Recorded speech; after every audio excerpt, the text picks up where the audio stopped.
Eu vou ler a partir do versículo 22 do capítulo 1. Amém? Amém. Glória a Deus. Que diz assim: Então ordenou o Faraó a todo o seu povo, dizendo: A todos os filhos que nascerem aos hebreus lançareis no Nilo, mas todas as filhas deixareis viver. Foi-se um homem da casa de Levi e casou-se com uma descendente de Levi. E a mulher concebeu e deu à luz um filho, e vendo que era formoso, o escondeu por 3 meses. Não podendo, porém, escondê-lo por mais tempo, tomou um cesto de junco, calafetou-o com betume e piche, e pondo nele um menino, largou-o no carriçal à beira do rio. A irmã do menino ficou de longe para observar o que lhe havia sucedido. Desceu a filha de Faraó para se banhar no rio, e as suas donzelas passeavam pela beira do rio. Vendo ela o cesto no carriçal, enviou a sua criada e o tomou. Abrindo-o, viu a criança, e eis que o menino chorava. Teve compaixão dele e disse: Este menino é dos hebreus. Então disse a filha do Faraó: Queres que eu vá chamar uma das hebreias que sirva de ama e te crie a criança? Respondeu-lhe a filha do Faraó: Vai. Saiu, pois, a moça e chamou a mãe do menino. Então lhe disse a filha de Faraó: Leva este menino e cria-o, pagar-te-ei o teu salário. A mulher tomou o menino e o criou. Aleluia. Obrigado, Jesus, por essa oportunidade de estarmos nesta noite meditando com a sua palavra. Seja Deus. Que eu diminua, Senhor, que o Senhor Amém, cresça. Jesus. Em nome de Jesus. Amém. Glória a Deus. Amados irmãos, fazendo as meditações, sobre as responsabilidades que a gente sempre tem para estar ministrando a palavra do Senhor, o Senhor ele ministrou no meu coração diretamente, não esta passagem, mas Romanos 12. Quando eu estava ali pedindo a Deus o que trazer uma mensagem aos irmãos e de que forma estar meditando nas passagens para trazer aquela mensagem, aí sim, depois de Romanos 12, o Senhor me direcionou a essa história de Joquebede. Romanos 12, todos nós já conhecemos, a gente vê o apóstolo Paulo quase que clamando ao povo que fizesse o que ele estava aconselhando. Rogo-vos, pois, irmãos, pela compaixão de Deus, que apresentei os vossos corpos santo, puro e agradável a Deus, que é o vosso culto racional. Grava isso. E aí o versículo 2, ele traz um outro conselho, dizendo: Mas não vos conformeis com este mundo, mas transformai-vos pela renovação da vossa mente. Pela renovação da vossa mente. O apóstolo Paulo fala isso como um clamor à igreja de Roma. Deixa isso registrado para nós hoje, para nós estudarmos e entendermos o porquê esse desespero de ele pedir para que a gente venha se apresentar a Deus como um sacrifício vivo, puro, santo e agradável. E aí ele deixa bem claro que é o nosso culto racional. E depois ele pede para que a gente não se conforme, mas transforme pela renovação da vossa mente. Meditando nisso, aí o Senhor vai me direcionando a outras passagens que corroboram com a afirmação do apóstolo Paulo em Romanos 12. Uma delas é a história de Joquebede. A outra é a carta de Jeremias, no capítulo 29 do livro do profeta Jeremias. Mas nesta história, o que eu quero meditar com os irmãos, ou o não se conformar com as imposições do mundo, e sempre estar diante de Deus, mas de forma racional, é porque o Senhor nos dá sabedoria, o Senhor fala conosco, o Senhor nos ajuda e nos dá o escape, não importa de que forma nós estamos sendo apertados. Armadilha, é isso mesmo. E temos muitas armadilhas no século atual. Atualizando os irmãos, o Conselho Nacional de Saúde acabou de lançar algumas portarias pedindo a obrigação da legalização das drogas, do aborto, e uma surpresinha está lá dentro: reconhecimento dos terreiros de Umbanda, você viu isso? Dos terreiros de Umbanda como um posto de saúde, aonde vai obrigar quem se serve do SUS ter que também ser atendido nos terreiros de Candomblé. Um posto avançado. Depois pesquisa sobre isso, Conselho Nacional de Saúde. Está tudo prontinho. Êxodo capítulo 2. Aí agora os irmãos vão entender. O rei do Egito, o faraó. Egito nos nossos dias, dentro do contexto da palavra, a gente usa para se referenciar ao mundo. O irmão está no Egito, as pessoas que estão no Egito, elas estão no mundo. Então a gente vê o apóstolo Paulo: não vos conformeis com este mundo. Só que a sabedoria que ele nos dá, e aí eu entendendo e me sentindo ser ministrados por Deus, porque as minhas ações não eram totalmente como um está dividindo as informações aqui hoje. Por isso eu até pedi licença, conversei com minha irmã, não falei com o pastor porque a gente estava aqui de nós em oração, para fazer essa filmagem, porque a forma como Deus conduziu, eu gostaria de estar também compartilhando. É que os irmãos usem esta ferramenta, porque os nossos jovens hoje estão só com os dedinhos passando um vídeo após outro, um vídeo após outro. E algumas pessoas têm um certo ranço em estar observando as redes sociais, e aí hoje o mal prevalece, não porque o mal tenta avançar, mas é porque nós que somos bons nos silenciamos. Então eu preciso falar. Quando um jovem estiver rodando um vídeo ali, eu preciso que ele veja o que ele está procurando, mas ele veja também uma mensagem da parte de Deus. E nós podemos inundar as redes sociais com essas informações. O rei do Egito faz uma imposição, como os reinos que hoje imperam no mundo estão fazendo a imposição. Uma delas acabei de citar aqui para os irmãos. Joquebede é surpreendida por uma lei, a lei instituída pelo faraó. Se você voltar ao versículo 15, vai dizer, o rei do Egito, capítulo 1, ordenou as parteiras hebreias, de quais uma se chamava Cifrá e a outra Puá, dizendo: quando servirdes de parteira as hebreias, examinai-a, se for filho, matai-o, mas se for filha, que viva.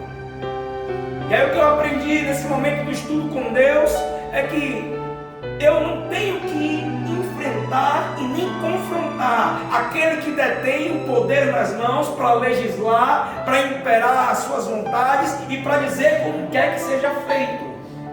Mas se eu buscar sabedoria em Deus, vocês vão ver que as parteiras hebreias, ela ignorou a imposição do faraó, fez o contrário. Deus abençoou. Aí faraó, vendo que o povo hebreu continuava crescendo, contextualizando aqui, estamos no fim do livro de Gênesis, após a morte de José. José é o responsável, filho de Jacó, a levar o povo para o Egito, após aquele processo ali de 7 anos de fartura e 7 anos de fome. O povo do Egito o povo hebreu começa a crescer lá no Egito, e cresce de tal forma, se os irmãos começarem a ler no capítulo 1, que amedronta o faraó, a ponto de ele lançar essa lei, matar os meninos.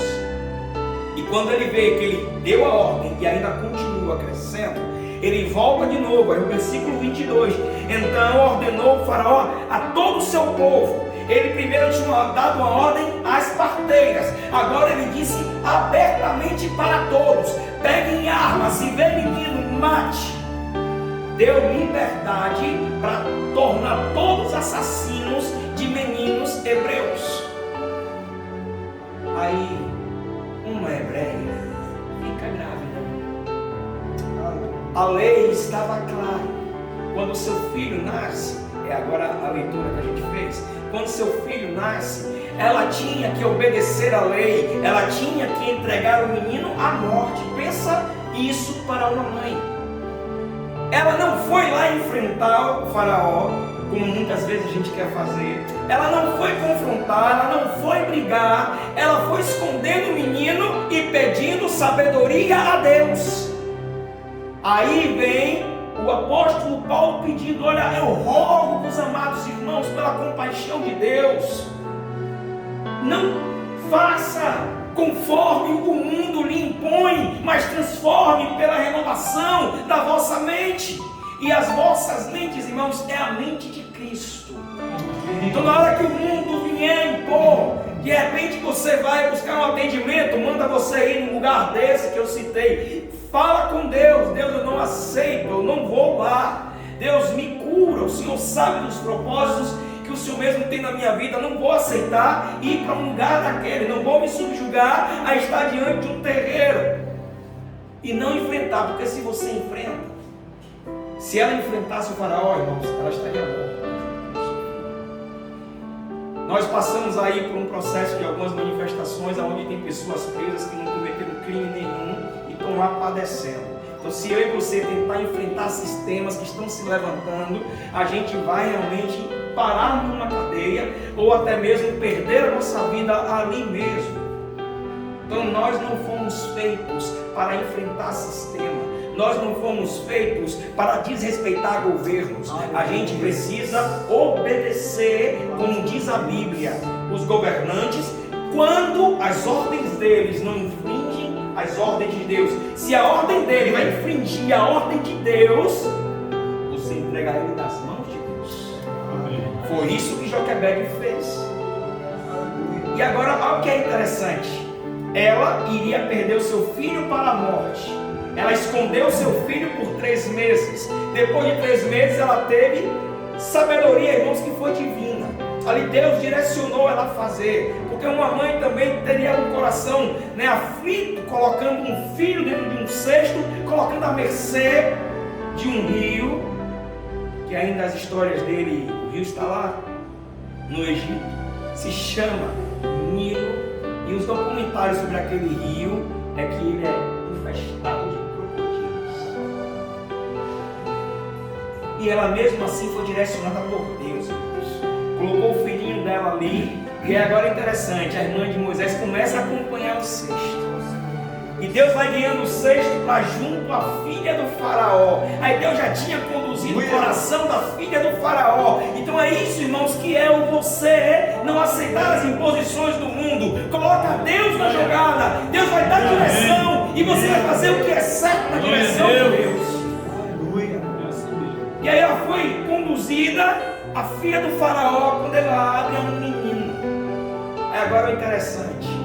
Uma mãe que ia cuidar do seu filho com muito custo, com muitos problemas, agora ela é, se os irmãos repararem na leitura, ela é remunerada para cuidar do seu próprio filho. Glória a Deus. Olha como foi invertida a situação. Uma mãe queria perder o seu filho, agora ela é convidada a cuidar do próprio filho, sendo remunerada. Então lhe disse a filha do faraó: leva este menino e cria-o, pagar-te-ei o teu salário. A mulher tomou o menino e o criou. Irmãos, você imagina como é que não estava o coração dessa mulher feliz e alegre. Você não vê na história ela murmurando, você não vê na história ela reclamando, você não vê na história ela musumbuda, questionando. Não, irmãos, ela apenas confiou em Deus. Que é o que eu e você precisa aprender, a confiar mais em Deus, independente das condições que nos impõem. Aleluia. E é Deus ministrando isso no meu coração e eu enxergando realmente e aprendendo com Ele, quando Ele fala para que eu não me conforme com o mundo, mas transforme pela renovação que está na minha mente, que é a mente de Cristo. Glória a Deus. Aí uma outra passagem que falou muito ao meu coração, para fechar com o que ele impactou em relação a Romanos 12, é a carta de Jeremias, no capítulo 29 do seu livro. Vamos lá, os irmãos entenderem o que é que acontece aí. Deus. Capítulo 29 de Jeremias. Quem tem títulos no trecho diz a carta de Jeremias aos cativos da Babilônia. Ou seja, aqui é uma carta que é enviada por Jeremias a quem estava vivendo como escravo, a quem foi arrancado da sua pátria para servir a deuses estranhos, para servir a pessoas estranhas, para estar dentro de lares, para dar conta de serviços domésticos, serviços aleatórios, conforme os seus senhores quisessem. Eles foram arrancados da sua pátria e foram levados como escravos para a Babilônia. Isso Deus não iria mudar aquela condição. Já estava determinado até o tempo. E aí o conselho, porque eu acredito que muitos relutaram, muitos tentaram ter resistência, muitos não aceitaram. No meio do caminho alguns foram ficando porque padeceram, de acordo ao confronto, ao enfrentamento. Porque não é fácil você ser arrancado da sua pátria por uma outra que invadiu ela, para ser levado para lá servirem como escravos. E aí de repente eles recebem esta carta do profeta Jeremias. Começa dizendo acerca desses momentos, o que aconteceu com a ida deles, quem era o rei da época. Aí vai explicando direitinho. E aí o versículo 4 é quando Jeremias começa dizendo o que é que o Senhor quer que eles façam.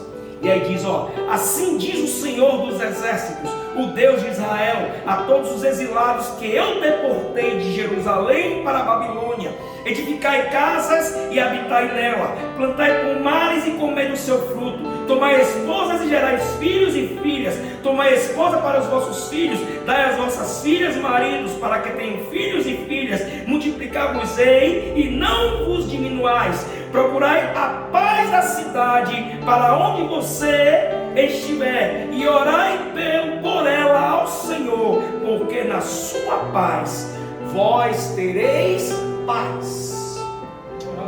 Irmãos, aqui é uma outra situação adversa. O Senhor está direcionando aquele povo a fazer o que precisa ser feito para que em meio ao caos, em meio aos problemas, encontre paz. E Jesus falando de paz é até engraçado. É como se ele faz até um trocadilho. Ele diz: essas coisas vos escrevi para que em mim tenhais paz. Aí você pensa, em alguma coisa que vai me dar mais tranquilidade, né? Aí ele bate: neste mundo tereis aflições, tenha bom ânimo.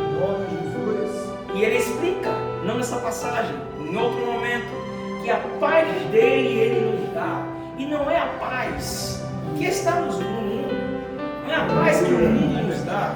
Então a paz dele é interior. É para você entender ela se concretizando nesse momento. Glória a Deus. O povo está passando por um caos, lutas estão acontecendo, eles estão vivendo como escravo de um outro povo, vivendo ali para servir aquele povo. E Deus agora está dizendo a ele: olha, ore por essa cidade que vocês estão.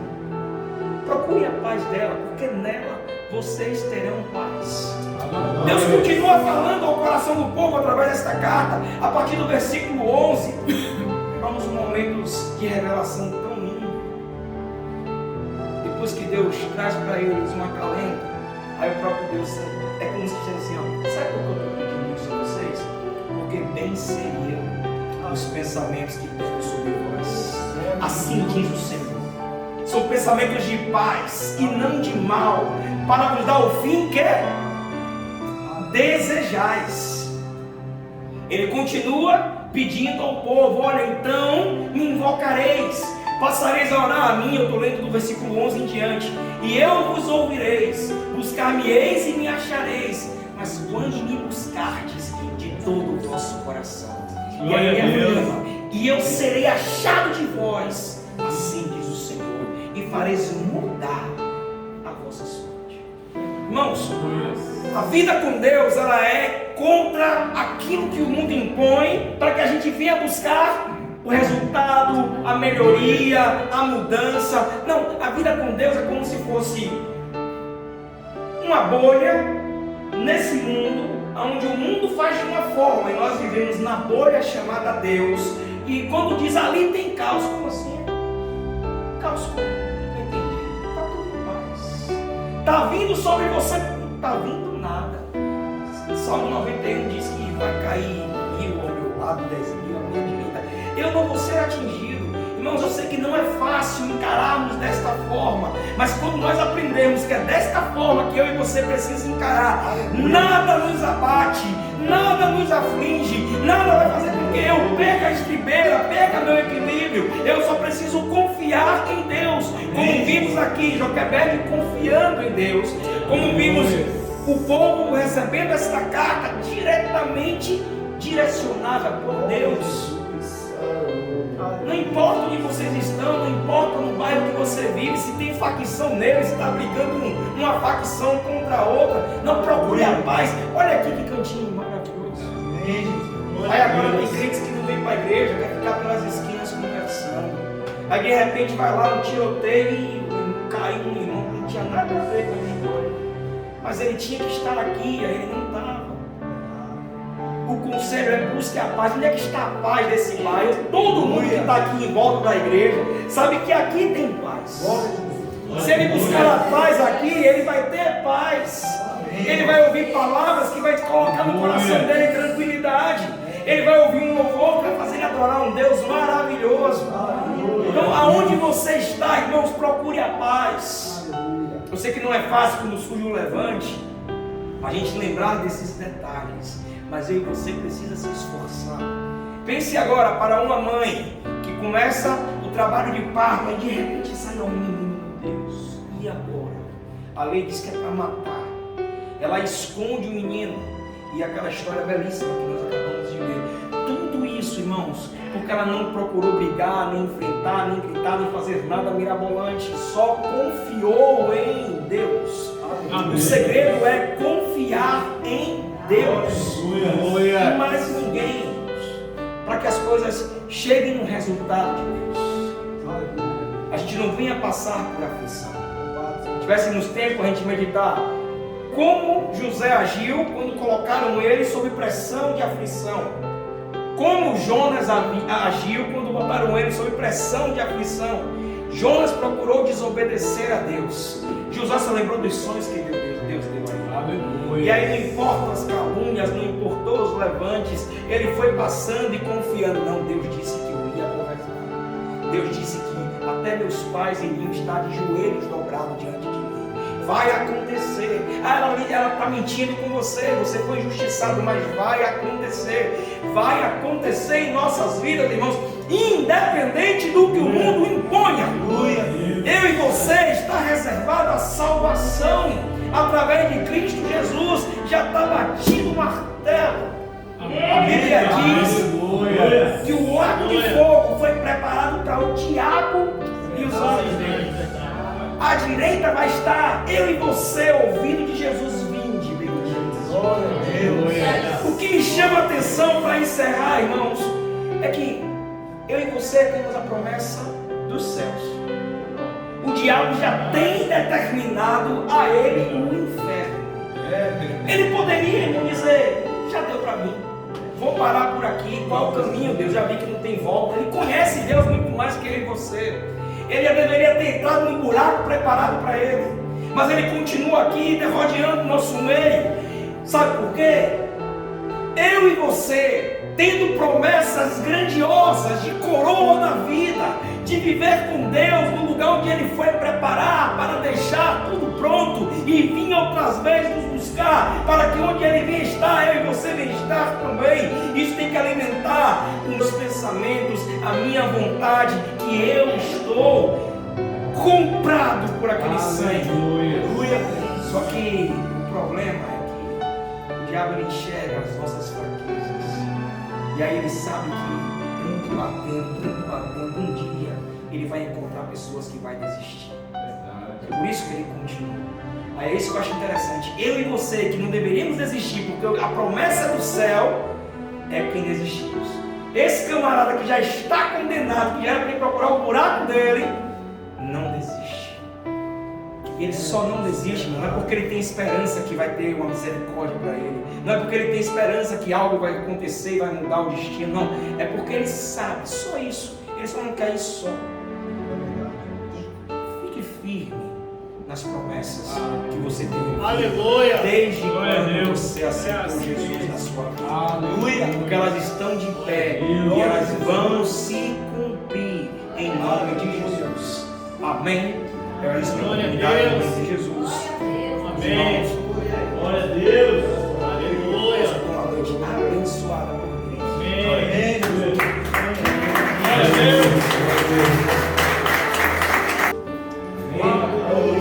Que nós